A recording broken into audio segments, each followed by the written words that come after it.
Welcome to the latest episode of 5 on the Floor on the 5 Reasons Sports Network. Thanks for joining us on your favorite podcast app, Red Circle, Google Podcasts, Apple Podcasts, Spotify. Also, the 5 Reasons YouTube channel. Make sure you hit like and subscribe. Also, check us out on Off the Floor. That's where you get texts from us directly. I posted on my Twitter feed if you can actually get on Twitter, but this is a great Twitter alternative. We know that Twitter is kind of going the wrong way right now. It's hard to get tweets and posts and all this. This is where you get your Heat news direct. So it's actually winnow.app. That's winnow.app/off the floor. Winnow.app/off the floor. You get updates from Greg and I and everything that's going on in the Heat and the NBA and the analysis from Brady and Alex, and it comes directly to your phone. You do not need to deal with Elon Musk. Winnow.app/off the floor. It's free for the first week, $3.05 per month after that, or $30 for the entire year. Also want to mention Prize Picks. That's our fantasy sponsor. Use the code 5, F-I-V-E, get that initial deposit matched up to $100. We know the NBA is not going on right now other than this stuff, but Summer League will be on there. And also you can play the NFL futures, WNBA, MLB, and much more. Prize Picks. Use the code 5, F-I-V-E. And now, today's episode. Down the bitch gang. Yikes. 5 on the floor, ride for my dogs. Where here's the thing, you can check the score. Hustle hard, couple scars, wearing rubber frauds. Just like Butler said, you in trouble, y'all. Kept the floor playing, got it all banned. Y'all seen the block, stop with one hand. And Pat we trust, it's power, have the guts. We're here to bring the heat, y'all can hang it up.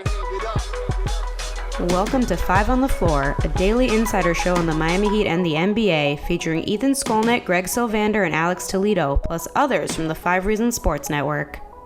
All right, welcome back to 5 on the Floor. Here's today's floor plan. Dame. It is Dame time. Wake up. We already did a playback on this, so we're posting this sometime on Saturday. We have kind of led you by the hand on how this might occur. I don't know that we necessarily thought it would occur today, or as it turns out, it seems that it may have occurred a couple of days ago, according to some of the reports. But Dame Lillard has requested a trade out of Portland, and he has made it clear through various parties that Miami is his preference. So yesterday, all the podcasts and everything was dealing with Gabe Vincent gone. Max Strus is gone to Cleveland.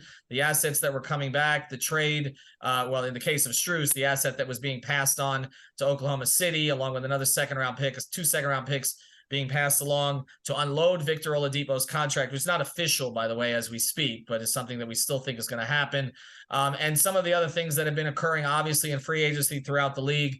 But the big thing here was Dame. And, of course, we do mention Kevin Love coming back to Miami on a 1-year deal plus a player option, $3.7 million in the first year. Josh Richardson coming in 1 year plus a player option at the minimum after a conversation with Eric Spoelstra. But we know what you want to talk about. So it is Dame Lillard. It is finally happening. He had cover to do it. We've discussed that as well, Greg. The national media, everybody has been saying, what are you doing staying there at this point? But I think he kind of had his mind made up to a certain degree. And look, giving Portland time to do something in free agency, the only thing that they've been able to do in the free agent and trade market other than waive some decent young players is sign Jeremy Grant to a significant extension, which now looks like it may be a little silly if Dame ultimately leaves and you go young. But Greg, let's get to it. Just the news of the day, and then we're going to spend the rest of the episode talking not just about Dame, but also about another addition by the Heat, and also by how this might actually end up getting done. Are you surprised it's happening now? Well, yeah, because I actually had a party at a bowling alley planned for my daughter today. And as I'm driving to that, this all starts happening. So, yes, I'm surprised. There's never a good time to all of a sudden be in the midst of this. But here to say, Aaron Goodwin, who is the agent for Damian Lillard, reached out to Joe Cronin on Saturday morning and put in his trade request. And I think we all kind of knew this was coming, and Dame basically gave him the opportunity to try to swing big yesterday. They locked up Jeremy Grant. They did not close the deal on anyone else. Draymond Green, who they had speculated about but never made sense, went back to Golden State. No Siakam, no other mystery player out of nowhere like Karl Anthony Towns that was delivered to Portland. So he went and did what many Heat players had a feeling he would do. I'm just going to say that. And he demanded a trade. It's reported that Miami is his preferred destination. That's from Chris Haynes, David Aldridge, a slew of other characters. I'd like to also tell you, I think Ethan will as well. One package, and I'm not going to move too quickly here, but I'm trying to sum up kind of what's happened so far. The speculated package from Chris Haynes, the names that were mentioned were Tyler Hero, Duncan Robinson picks. There has been Brooklyn thrown around, but I just want to be really honest. I think that part of that is that as this starts to play out, they're going to put some other teams in the hat. The Sixers were mentioned, but this is Miami all the way. And for them to finally have the guy who said, I want to come to Miami, Riley has always talked about, all we got to do is get a guy to come, to say he wants to come, and we'll figure it out. This is the all-in move. This is the absolute moment where you go all in, just like you did it during the Big Three era or any of the other moments where you felt like that's what the Heat did, even if it means you take Nurkic, even if it means you sacrifice every asset you have. I'll just end with this. I was told earlier today, as I was texting furiously in a bowling alley, that Dame really wants Jimmy, Bam, and Caleb to be there when he gets to Miami. So keep that in mind, because I do think Portland will accommodate Dame, but to what degree, Ethan, I think is a big question mark that was left to be answered.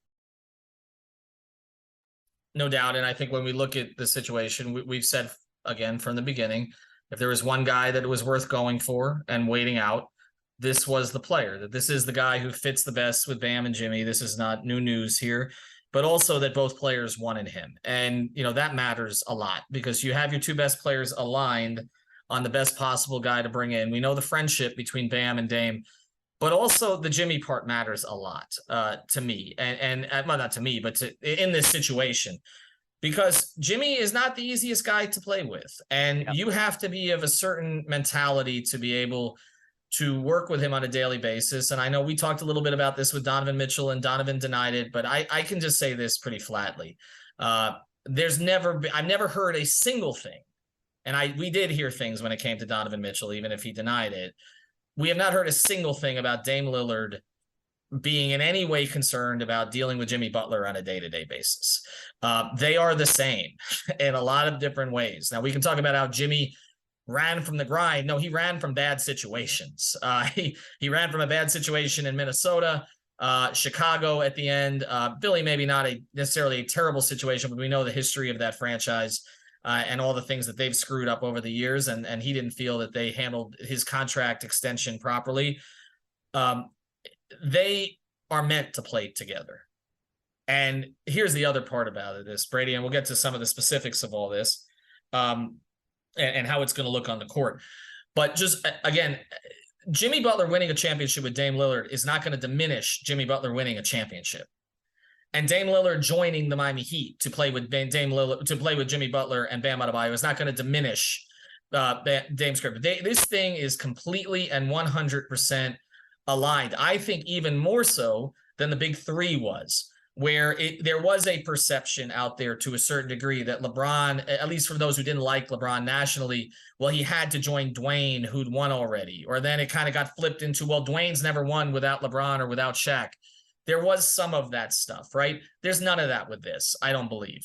Dame was never going to get close with Portland unless they added at least one other legitimate star of his level, which I don't believe they were ever going to have the chance to do during his prime or relative prime. And in Jimmy's case, he played with Embiid, but Embiid wasn't this Embiid that he was when Jimmy was there a couple of years ago. This is the right time for both of them. But Brady, you've talked about it, and then we'll get to compensation and where this may go. This is the guy, right? Of anybody. 100%. I mean, we've speculated. I've joked around about how Tyler survived every single trade speculation out there. But when you talk about a guy that you go all in for, as Greg mentioned, it's Damian Lillard. And you talked about the fact of comparing it to the Big Three and expectations and people not looking at it like that. Like, Dame's proven himself as a player. The only thing on his legacy that he has left to cross off the board is a championship. Like, everybody knows who Damian Lillard is. He's already a top 75 guy. He's one of the greatest shooters in the history of basketball.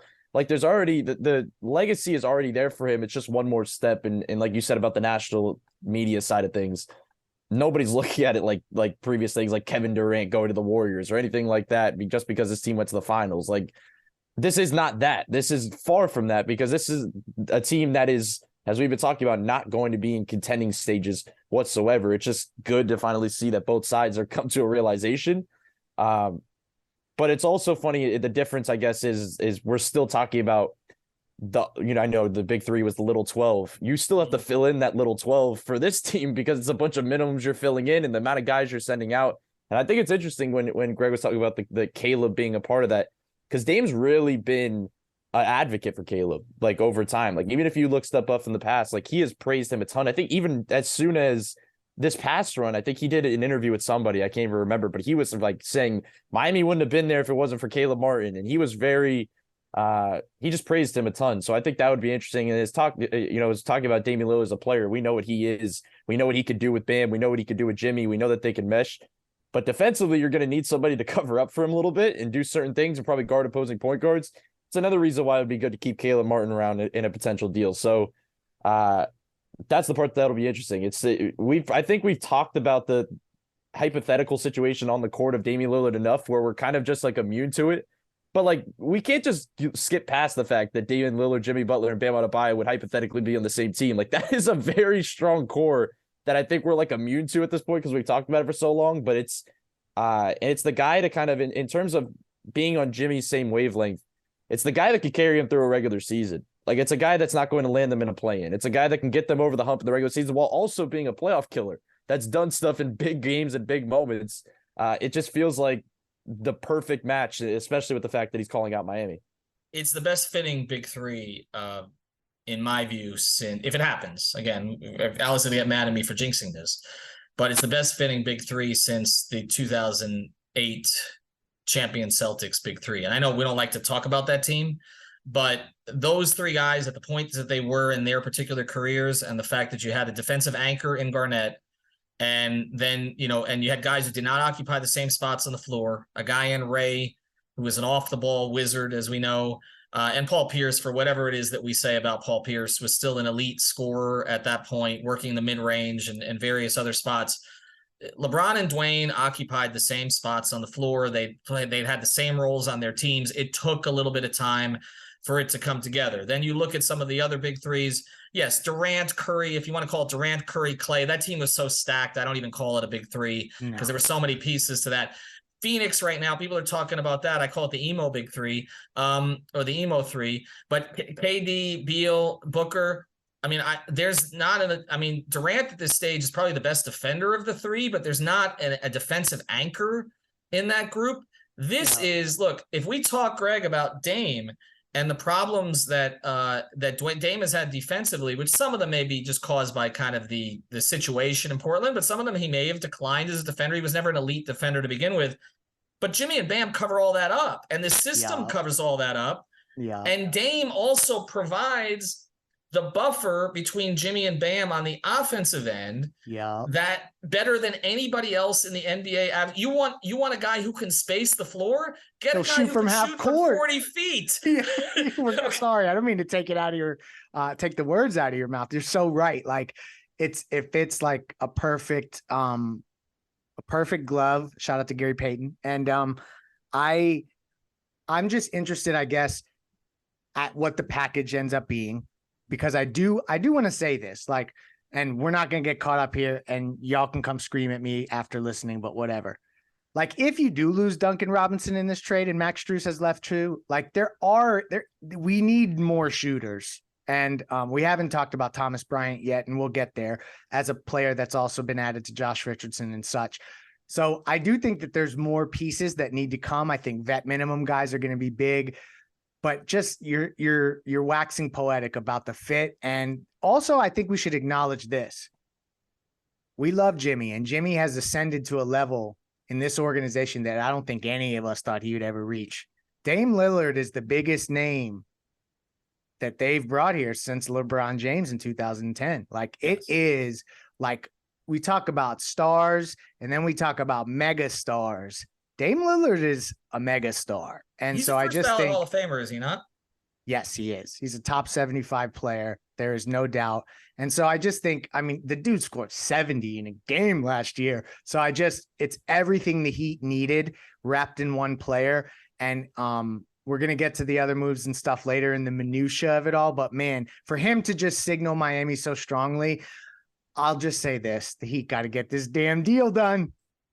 Well, I believe they will. I don't, they're too far down the road here. And some of this, I feel like on the podcast, we've talked about this so much on playback and right. when, and off the floor and others, that we're sort of repeating old ground here. But look, the Heat waited for a reason. And I kept saying that they waited for a reason for this particular player. They had enough intel, obviously. And I said this, look, if they ended up getting blindsided, then we were going to kill them for that, right? Like if they got blindsided and they didn't, but it's obvious that behind the scenes, they kind of knew where this thing would play out. And it has played out pretty much as we've outlined it here, where it was going to be a bit of a slow process, only because Dame wants to not be the bad guy. You can't be the good guy in this situation, but he wants to not be the bad guy on the way out the door. And he wants to make right with Portland, and probably nothing is ever going to make it right with everybody in Portland. But you want to do it with as many people as you can, so you get the statue, so you get the homecoming, so you become, part of that city forever. And I understand it, okay? But everything has moved to this direction. And what I said was, when you started to hear all the national media guys give him the cover, and from all stripes, okay, from all networks, everybody from the carnival barkers to the thoughtful people like Tim Legler were saying, get the hell out of there, Dame. Like, there's no reason for you to still be there. They're going another direction. And by the way, Portland, get him out of there, because you're going a different direction right now, and you don't need to progress stop your young guards, particularly Shaedon Sharpe, Simons to a degree, but particularly Shaedon Sharpe and Scoot, with a guy who is still going to command that kind of touches, that kind of attention, still going to be the face of your franchise. Let your group grow in a Western Conference that continues to improve at the top, where you could not contend this year anyway, even if you probably got one more borderline star to go with what you had. And also a bottom of the West, which has come up because you've got teams like Oklahoma City and Utah who are stockpiling first-round picks and have enormous flexibility. And so it never made any sense for them to stay together, but this was a bit of a, okay, I don't want it to be me. I don't want it, and the other side is I don't want it to be me. And I think that the Heat read this properly. Now, if they don't end up getting him, when everything's been on the table, that's a different episode that we'll have. But my belief at this stage is that they will, and it's going to come down probably to how much compensation they're willing to give up. And that's probably going to be Caleb Martin. And we've talked about that, the Caleb part of this, that he's a piece that Portland would like. He fits their timeline. He's a plug-and-play type player. He'd be a good leader for a young team, I think, with what he's experienced in Miami. And that ultimately it may come down to, them requesting him over one of the Heat's sort of unproven prospects, or the Heat being willing to take back Nurkic and his contract. And if they're not willing to take back Nurkic, then they're going to say, okay, then give us Caleb. And I even saw that Ira tweeted this about Caleb now. So it's gotten more into the space now that he may end up being that piece. And I thought Ira made a good point on his tweet. With the Shaq deal, that was Caron Butler. Shaq said, I'm only going to Miami if Wade is still there. Lamar was always going to be part of the package. Brian Grant's contract was always going to be part of the package. But the last piece of this was, were the Heat going to part with Caron, and what would and ultimately they parted with Caron. And ultimately, if they have to this time, they will part with Caleb. And if you look at the Josh Richardson signing and Spo masterfully getting that done with that phone call, which Greg, you've documented, that one-on-one call with him, they brought in some protection for Caleb Martin leaving by having a wing who they know can play, know who fits in their system, a little bit older than Caleb, but actually a better three-point shooter than Caleb is on overall. And I know, Brady, you can get to some of that you did last night. So they have protection if they have to include Caleb Martin. But at this point, there's no excuse not to get this thing finished. And it's just, what kind of leverage do you feel you have? And some of that has to do with the other teams that could get involved. But the Nets have traded Joe Harris already, who was somebody that's contract was usable in a trade like this. Philadelphia has been talked about. I don't know about that. The Clippers have been talked about. Miami, as you said, Greg, Dame wants to be in Miami. And ultimately, I think he will be in Miami. I think it's just going to come down to the Caleb piece. Now, we're going to talk about all of that more. I want to save that for future episodes. We got days to go on this. We're going to do a spy report now. We're going to talk about another player that the Heat have brought in and how he might fit. We're going to have Brady break him down. And now it's time for the Spy Report here on 5 on the Floor, sponsored by Closure Investigative Agency, your trusted private investigative company. Experienced professionals with over 25 years of private investigations experience. Their headquarters right here in South Florida in West Palm Beach, but they proudly provide their investigative services nationwide. Their team is so good, so dedicated, so thorough, so professional, so aggressive that other private investigators use them to help solve their own cases. They got a proven track record of going above and beyond. And again, they're a full-service nationwide private investigative firm. That means they can handle all kinds of different cases. Experts in the field of workers' compensation, insurance fraud, backgrounds and due diligence, infidelity, locates, missing persons, asset searches, surveillance, interview statements, and service of process. You can reach out to them at 844-403-2550. That's 844-403-2550. Or check them out on the web at ciagency.net. That's just one A in there, ciagency.net. And now, the Spy Report. All right, welcome back to 5 on the Floor. Thanks to our sponsors. Also, as again, we mentioned Prize Picks, use that code 5, F-I-V-E, and Better Edge, use that code 5RSN, get $20 to play. That's our gambling partner. Brady, they signed Thomas Bryant today, 25 years old. He's had roles with Washington and the Lakers. He's never really kept a full-time role, but he's had like a month here and a month there that's been really good. How does he fit with Miami, and what do you think that this means for the other potential bigs that Miami might have looked at or might have kept? Well, I think for starters, it's good to set the bar, the fact that they signed this guy on the minimum. So it's not like you're getting an all-timer here. You're just dealing with the options that you have and trying to find the best one. So there's going to be downfalls or weaknesses to each guy. But the strengths are the fact that his role is going to be simple. He's going to play behind Bam. He's going to be this screen, dive, repeat type of role. He has a little bit more offensive juice than any of their backup bigs that they've had in recent years. Like just talking about the Dedmons, the Zellers, he just has more of an ability to do things, not just as on the perimeter, because he's actually shot the ball decently well in previous years. He could pop a little bit and do some of that. I don't think on high volume, but he could do a little bit more. There's trust to him in the post. There's stuff that he could do in that little in between range. So there's just more in general offensively, but it's still ideally you're going to want to have him as kind of just a main screener and just primarily on the boards, the offensive boards. That's something he's been good at. But I'll say this, that I think the one downfall that everybody points to is the defensive side of things, because I think that's why he gets played, have a lot of rotations, is the fact that he can get picked on and drop. My take on it is the fact that, is there a better situation for Thomas Bryant with that description when heading to Miami and getting to play in a zone for most of the time off the bench? Like, I don't think there's a better situation. And then add in the fact, when we're sitting here talking about maybe Miami having Jay Rich and Caleb hypothetically at the top of a press, backing into a zone, they still have that base that they can get to, or Haywood Highsmith and Jay Rich, if we're talking about that scenario, the top of a zone. Thomas Bryant's role is not very difficult defensively as it once was. He's going to sit there. He's going to have to box out. He's going to have to just be big and get in the way and get some boards and go in the other direction. So I don't mind it at all. I like it. I think compared to, especially, like I said, the bar compared to past, their two previous backup bigs, I think everybody ultimately always ends up getting annoyed with. It's probably another case of that. I think give it a couple months, they're probably going to be annoyed with him as well. But I think that's the thing with the guys on a minimum. You could rotate guys in and out, see what they can provide. But it just feels to me with this guy specifically, there's a little bit more that they can get out of him than the rest. And then finally, I'll say one more thing is the fact that when we were talking about Dame and stuff, you need a guy that's going to set a ton of high pick and roll stuff, because that's basically all of Dame's offense in Portland was just set a screen high and let him work in an open court. Just let Thomas Bryant do that all night, and I think that's a pretty decent role. Yeah, it's interesting. When we were looking at players they bring in, there's like two tracks. There's with Dame and without Dame and Dwayne. That's why we've kind of talked. We've done those episodes. We've done who are they bringing in with Dame, but there's certain guys who will fit, I think, well in either circumstance. And if you look at the three guys that essentially they've either kept or brought in right now, Kevin Love, Josh Richardson, and Thomas Bryant, they're guys who could be rotation players with Dame or without Dame, but they actually all fit better with Dame, I think.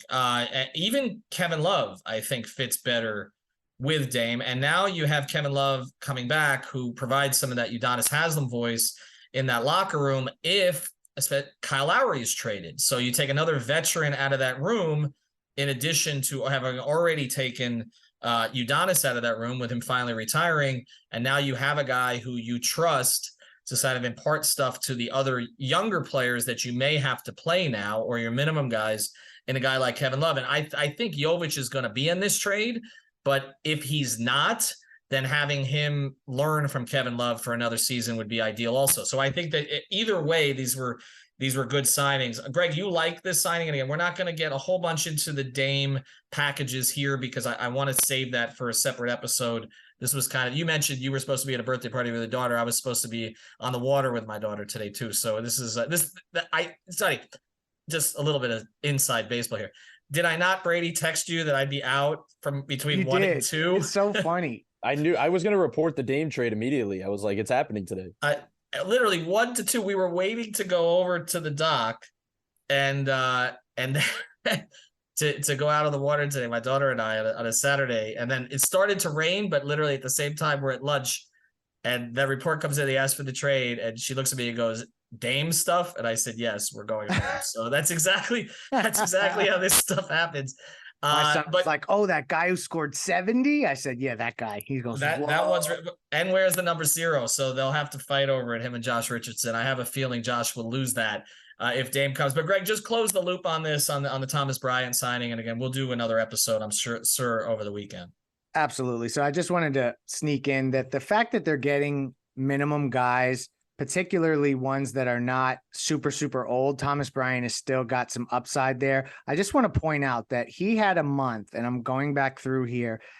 It was January where he played 16 games, 25 minutes, and he scored 14 points, got 8 rebounds a game, and shot 62% from the field. And I think he's a good upside signing. I had heard the name Nerlens Noel as a vet minimum option to kind of slide into Yurt's role as a reserve big. And it looks as if Thomas Bryant is going to be that guy instead.